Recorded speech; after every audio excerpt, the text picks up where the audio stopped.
Salut mesdames et messieurs, vous êtes la bienvenue sur DBS Télévision dans les échos du monde. En France, c'est la première fois qu'un ancien président comparaît devant un tribunal pour corruption. Nicolas Sarkozy est attendu par les juges de correctionnel ce lundi dans l'affaire dite des écoutes. Après le rejet de plusieurs recours, la Cour de cassation a définitivement validé l'année dernière le renvoi de l'ancien chef d'État qui devra répondre de corruption et trafic d'influence. Sont également poursuivis à ses côtés son avocat Thierry Herzog et un haut magistrat, Gilbert Azibert. Tous ici mentionnés sont soupçonnés d'avoir obtenu en 2014 des informations protégées par le secret judiciaire dans l'affaire Bettencourt qui mettait alors en cause l'ancien président. Le juge Azibert est soupçonné d'avoir joué les informateurs en échange d'un poste à Monaco. Un procès qui va donc commencer dans une ambiance tendue, les deux principaux syndicats de magistrats ayant dénoncé ce vendredi les récentes attaques de Nicolas Sarkozy contre les juges d'instruction.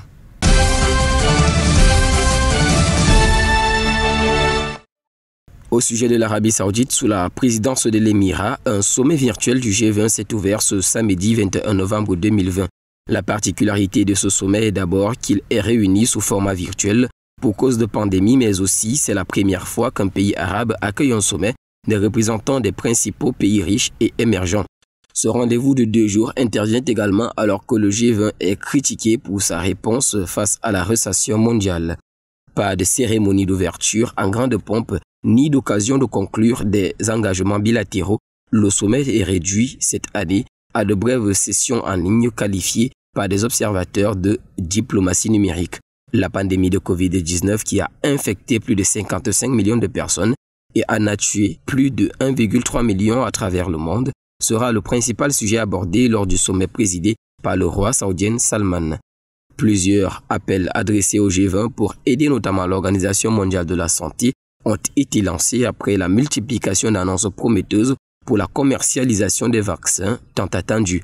Dans une lettre, la première ministre norvégienne Erna Solberg, le président sud-africain Cyril Ramaphosa, le directeur de l'Organisation mondiale de la santé Tedros Adhanom Ghebreyesus et la présidente de la Commission européenne Ursula von der Leyen ont appelé les pays du G20 à aider à combler un manque de 4,5 milliards de dollars dans le fonds de l'OMS pour distribuer des vaccins gratuitement.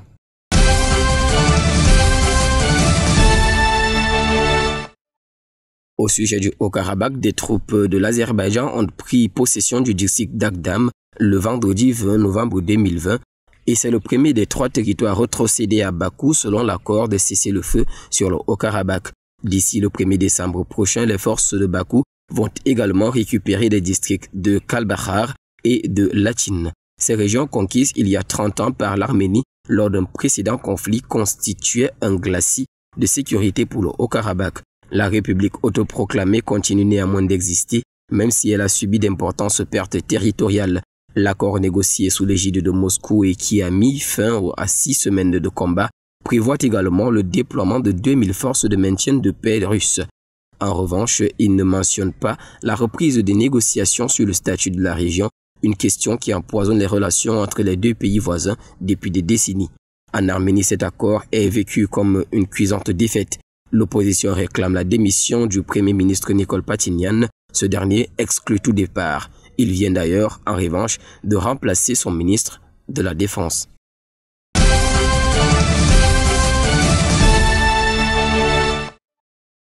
À présent au Brésil, une vague d'indignation a été observée hier vendredi en pleine journée de la conscience noire célébrée dans le pays. La cause de ce mouvement d'indignation est la mort jeudi soir d'un homme noir abattu par des agents de sécurité blancs dans un supermarché du groupe Carrefour à Porto Alegre. Un millier de manifestants ont défilé dans le centre-ville de Sao Paulo jusqu'à un magasin du groupe dans le quartier Jardim Paulista. Une partie d'entre eux ont lancé des pierres contre la façade vitrée et envahi l'établissement, détruisant ou incendiant des marchandises, des vitrines et d'autres installations. Les mains de Carrefour sont souillées de sang, pouvait-on lire sur l'une des banderoles brandies par des manifestants. À Porto Alegre, où la victime a succombé suite aux violences des agents de sécurité, la police a dispersé une manifestation avec de grenades lacrymogènes et assourdissantes, selon la télévision locale. Carrefour, il peut fermer, il a tué notre frère, ça ne peut plus continuer. scandaient des dizaines de jeunes portant des banderoles et des masques avec le slogan « Black Lives Matter ».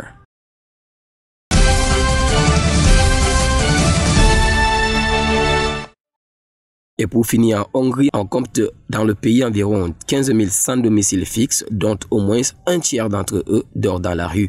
Selon l'un d'entre eux, les policiers font preuve de compréhension à leur égard. Il raconte qu'à 20 h, la police lui a demandé où il allait. Il a répondu qu'il allait dormir. Il ne pouvait pas dire qu'il rentrait chez lui car il n'avait pas de maison. Finalement, ils lui ont dit « Dépêche-toi, bonne nuit ».